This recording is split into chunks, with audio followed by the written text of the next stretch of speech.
নবীর উপরে কোরআন নাজির হয়েছে, তোমার উপরে কটা কিতাব এসেছে ভাই? কারণ আজকের দিনে এই মোবাইলে কিছু কিছু লম্বা দাঁড়িওয়ালার এই বাংলাদেশে বাড়ি বলে না, আপনারা শুনেছেন কি জানি না, ফতুয়াবাজি করে, খুব কথা বলে, খুব ভালো ভালো কথা, তো ফেরেশতাদের মতো। বাপরে বাপ, কাজ নমরুদ ফেরাউন।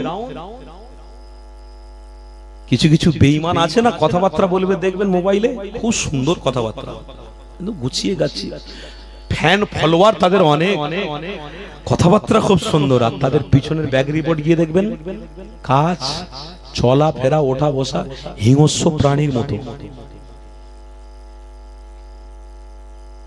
আমার বাপ ভাইরা একটু সাবধান থাকবেন। নবীর চেহারা দেখে জান্নাত মনে হচ্ছে, কোন নবী? যে নবীকে তো আল্লাহ নিজে বলেছে, ইন্নামা বুইস্তু মুআল্লিমান, तमाम পৃথিবীর মানুষের জন্য আমি আল্লাহ আমার হাবিব আমার দোস্তকে আমি শিক্ষা গুরু করে পাঠিয়ে দিয়েছি। সেই নবীর হাদিস কি? বুখারী শরীফ, তিরমিজি শরীফ, ইবনে মাজাহ শরীফ, আবু সিয়াসাত্তার শরীফ, ইবনে মাজাহ শরীফ, আবু দাউদ শরীফ, এই সমস্ত হাদিসগুলো আজকের বড় বড় ফিকাহরা লিখেছেন। হাদিস গারক যারা নবীর জবান থেকে শুনে শুনে, আবু হুরায়রা থেকে রিওয়ায়াত আছে, তার মানে ওনারা শুনে সব নক্ষত্র করে রেখে দিয়েছেন, আর সেই মেসেজগুলো আজকের আমাদের কাছে হাদিস রূপে আসছে, মানে নবীর কথা হাদিস। কথা বুঝছেন না? নবী বলেছে, আবু হুরায়রা মনে করে করে করে সব লিখেছে, উমরে ফারুক হুজুর বলেছে মনে করে করে লিখেছে, হযরত উসমানে গনি শুনেছে আমার নবীর জবান থেকে, ওই কথাগুলো সব বুকের মধ্যে মুখস্থ করে রেখেছে। আজকে সেই কথাগুলোকে ফিকাহরা লিখে লিখে লিখে হাদিসে পরিণত করেছেন। আজকে সেই হাদিস যদি কোনো মাওলানা সাহেব পড়ে, আর সেই মাওলানা সাহেব যদি জলসায় উঠে যদি বলে আজকের সময়তে রাসূলুল্লাহকে মানা না জায়েজ, জোরে বলুন নাউজুবিল্লাহ, তাহলে আপনার মনটা কেমন হবে? ভালো থাকবে তো? আজকের দিনে যদি বলে আমার নবীর চরিত্র শুনবে, আমার নবীর চরিত্র কেমন ছিল, বলছে হুজুর কি রকম ছিল, আমার নবীর চরিত্র, আল্লাহ নবীর বিবি, হ্যাঁ একটা বিবি এসে বলছেন হুজুর আমাকে এটা কিনে দেন, আমাকে ওটা কিনে দেন, ওটা কিনে দেন, আল্লাহ নবী বলছেন যে আমি তোমাকে তালাক দেবো, সংসার করব না, আমার জন্য অনেক মেয়ে অপেক্ষা করছে, তাদের নিয়ে সংসার করব, যা ঘর থেকে বেরিয়ে যা। এটা হলো আমার নবীর চরিত্র। জোরে বলুন নাউজুবিল্লাহ। আমার মোবাইলে এখনো আছে।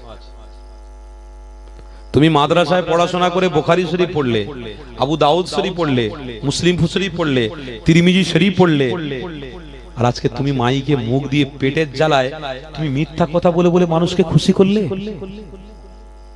বাংলা একটা বাক্য আছে না, মিথ্যা কথা বলে মানুষকে খুশি করার থেকে সত্যি কথা বলে মানুষকে কাঁদানো অনেক ভালো।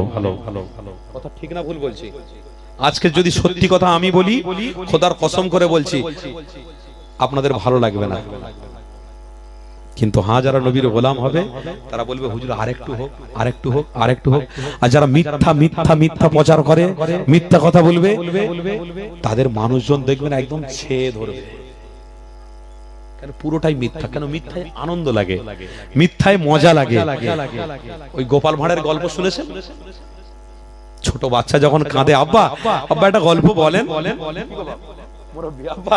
আব্বা একটা গল্প বলেন, তো জানিস একটা শিয়াল আসছিল, এসে সে ঘরের ভিতরে ঢুকে আর হাঁড়িটা উল্টে দিয়ে আর পায়খানা করে দিয়ে চলে গেছে। জানিস কোথায় পায়খানা করেছে আর কোথায় হাঁড়ি উল্টেছে?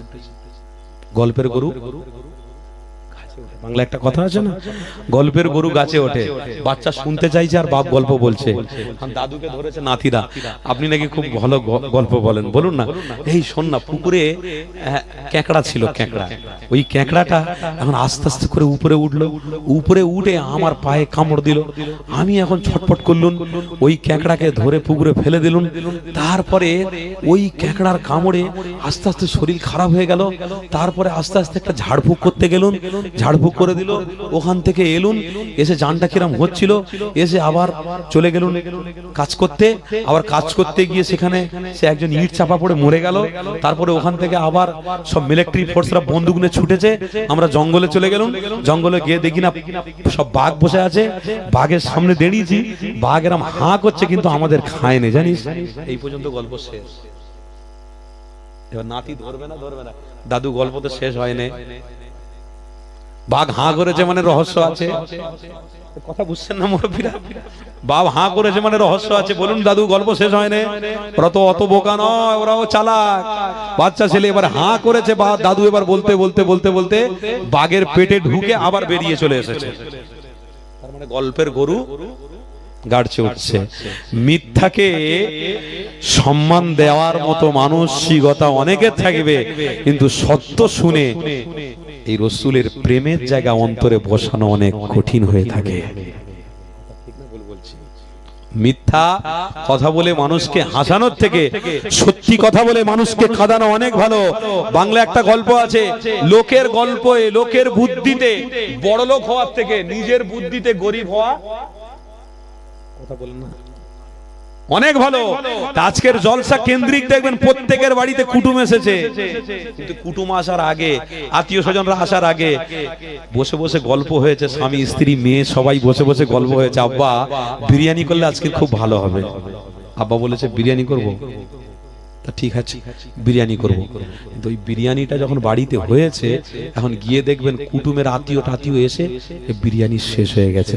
তার মানে লোকের বুদ্ধি শুনে বিরিয়ানি করে লস হয়ে গেছে, বিরিয়ানি কম, অসম্মান। আর নিজে বুদ্ধিতে যদি বাজারে গিয়ে একটু ডাল, একটু মাছ, একটু ভাজি সবকিছু করে নিয়ে আর চাল ডবল ডবল যদি চাপিয়ে আপনার আত্মীয় স্বজনকে দাওয়াত করে যদি খাওয়াতেন, তাতে এক হাঁড়ি ভাত বেঁচে থাকতো আর আপনার সম্মানটা বেঁচে থাকতো। সম্মান যেত না, কেন আপনি নিজের বুদ্ধিতে সব করেছেন।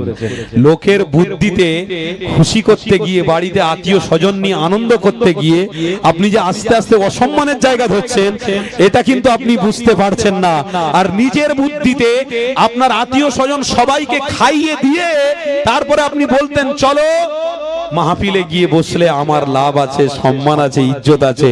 যদি নিজের বুদ্ধিতে আপনি এই মাহফিলে এসে চুপ করে বসে পড়তেন, আল্লাহর রহমতের ছায়ায় বসার ওসিলায় আল্লাহ আপনার গুনাহগুলোকে ক্ষমা করে দিত।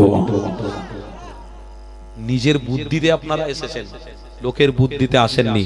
তাই নিজে বাঁচার জন্য, পরিবারকে বাঁচানোর জন্য সম্মানের রাস্তায় ধরে রাখতে হবে। থাকবেন তো নাকি ইনশাআল্লাহ? জোরে বলুন না ইনশাআল্লাহ।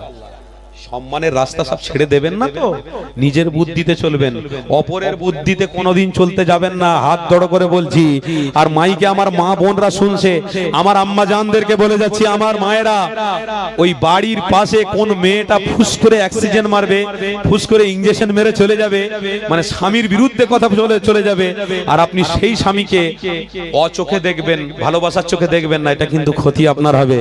নিজের বুদ্ধিতে, শরীয়তের উপরে থেকে, সম্মানের রাস্তায় থেকে আমার মা বোনদেরকে বলবো, নিজের বুদ্ধিতে নিজের স্বামী আসাতে সালাম দেবেন, সালামের উত্তর স্বামী দেবে। আর স্বামী যখন বাড়িতে থাকবে, জোহরের নামাজ পড়ে ওযু অবস্থাতে স্বামীকে আর বাচ্চাকে খেতে দেবেন। নিজের বুদ্ধিতে যদি এটা করেন, তাহলে আপনার ওই বাচ্চাটাও আপনার মরে যাওয়ার পরে হাত তুলে আপনার জন্য দোয়া চাইতে থাকবে। ওই জন্য লোকের বুদ্ধিতে শয়তানের রাস্তা ধরবেন না। আজকের 100%-এর মধ্যে 25% মানুষ নিজের বুদ্ধিতে চলে, আর 75% মানুষ ওই মোবাইলের বুদ্ধিতে চলে। কথা ঠিক না ভুল? কথা ঠিক না ভুল? নিজের বুদ্ধিতে 25% মানুষ চলে, আর 75% মানুষ এই লোকের বুদ্ধিতে চলে। তার মানে মোবাইলে যা দেখে তাই করে। আজকের আপনি জানেন, খবর রেখেছেন, আমার কওমের মধ্যে, আমার জাতির মধ্যে 100%-এ 75% মেয়ে ছেলে স্বামী ছেড়ে, বাচ্চা ছেড়ে, ঘরদোর ছেড়ে দিয়ে অন্য কওমের সাথে বিবাহ করে সংসার করছে। আমার কাছে রেকর্ড আছে। তাকে জিজ্ঞাসা করা হচ্ছে, তুমি একটা কওমে ছিলে, একটা জায়গায় ছিলে, আরেকটা জায়গায় পরিবর্তন করলে, কোনটায় মজা লাগছে বলো? বলছে তোমাদের ঘ্যানে এসে, তোমাদের জায়গায় এসে আমার খুব মজা লাগছে। মুসলমান থাকা অবস্থাতে আমার মজা ছিল না। বলে কেন মজা ছিল না? বলে 5 ওয়াক্ত নামাজ পড়তে হতো, ওযু করতে হতো, সবসময় পাক অবস্থায় থাকতে হতো, বাচ্চাদেরকে মক্তবে পাঠাতে হতো, বাচ্চাদেরকে ফজরের সময় তুলে তুলে মক্তবে মসজিদে ফজরে নামাজ পড়ানোর জন্য পাঠাতে হতো। অত কষ্ট, অত ধর্মের আমার খুব ভালো লাগতো না। আজকের এসে এই যে গান বাজনা, এই নাচা নাচি দুলাদুলি, এটা খুব ভালো লাগছে। মানুষ মোবাইলে সেটা দেখতে পাচ্ছে, দেখে আস্তে আস্তে করে আমার ঘরেরই মেয়ে ছেলে ওই মোবাইল মিথ্যা কথা শুনে আনন্দ নিয়ে এই মুসলমান কওম থেকে বেরিয়ে অন্য জাতির দিকে চলে যাচ্ছে। এদিকে আপনারা লক্ষ্য রাখবেন। কি বললাম? এই মিথ্যার দিকে আপনারা থাকবেন না, সত্যের দিকে আপনারা থাকুন। নিজের বুদ্ধিতে চলুন, এই সমস্ত মোবাইলের বুদ্ধিতে চলবেন না। কারণ এই মোবাইলের পাল্লায় পড়ে আজকের কিছু ওলামারা, বাংলাদেশের আলেমরা আমার নবী নিয়ে কটূক্তিমূলক কথাবার্তা বলছে, আর সেই আলেমদের মুখের কথা শুনে সারা ভারতবর্ষে তারাও ভেবেছে নবীর বিরুদ্ধে কথা বললেই ভাইরাল। নবীর বিরুদ্ধে কথা বললে ভাইরাল, মানে লোক আমাকে চিনে নেবে রাতারাতি। তাই তো কিছুদিন আগে একটা মেয়ে ছেলে নবীর বিরুদ্ধে বলেছে, ভাইরাল হয়ে গেল। কিছুদিন পূর্বে দেখেছি একটা ছেলে নবীর বিরুদ্ধে বলেছে, ভাইরাল হয়ে গেল। ওই জন্য বলছি লাফালাফি আপনারা করবেন না, একটু ধৈর্য ধরে বসুন। ধৈর্য ধরে বসুন, ধৈর্যের অবস্থাতে থাকুন। ইয়া আইয়ুহাল্লাযীনা আমানুস্তাঈনু বিস-সাবরি ওয়াস-সালাহ, ধৈর্য অবলম্বন করুন, নিজের বুদ্ধিতে সম্মানের জায়গায় টিকে থাকুন। ওই মোবাইলের পাল্লায় পড়ে নবীর বিরুদ্ধে যারা কথা বলছে, তারা অর্থ, তারা গাড়ি বাড়ি নিয়ে ঘুরছে বলে আপনারও সেই রকম গাড়ি নিয়ে ঘুরতে হবে, ওই আশা জীবনে করতে যাবেন না। তারা দুনিয়াদারি করে মরে যাক, আর আমি নবী নবী করে সম্মানের জায়গায় থেকে মরে যাব। তাদের ঠিকানা আর আমার ঠিকানা আমি বুঝতে পেরে আছি। কেন তাদের ঠিকানা আমরা জানি, ফি নারি জাহান্নাম খালিদিনা ফিহা আবাদা, আর আমার ঠিকানা আল্লাহর জান্নাত। মোহাব্বতে বলবেন, নিজের বুদ্ধিতে সব চলবেন তো নাকি? মা বোনদেরকে বলছি, নিজের বুদ্ধিতে চলুন। নিজের বুদ্ধিতে এশার নামাজ পড়ে আপনার স্ত্রীকে একটু ভাত খুলে দেবেন, ওই অজু অবস্থাতে। অজু অবস্থাতে আপনার স্বামীকে ভাত খুলে দেবেন। আপনার স্বামী ভাত করার সময় দস্তরখান বিছিয়ে দেবেন, দস্তরখানের উপর আপনার স্বামীকে বসাবেন, আপনার বাচ্চাকে বসাবেন। অজু হালাতে যদি আপনি ভাতটা খুলে দেন আপনার স্বামীকে, আপনার বাচ্চাকে, ওই বাচ্চা কিন্তু লোকমা তুলবে, ওই বাচ্চার লোকমাটা হালাল যাবে, আর ওই বাচ্চা কিন্তু একদিন সত্যের পথে আবার 10 জনকে নিয়ে আসার চেষ্টা করবে।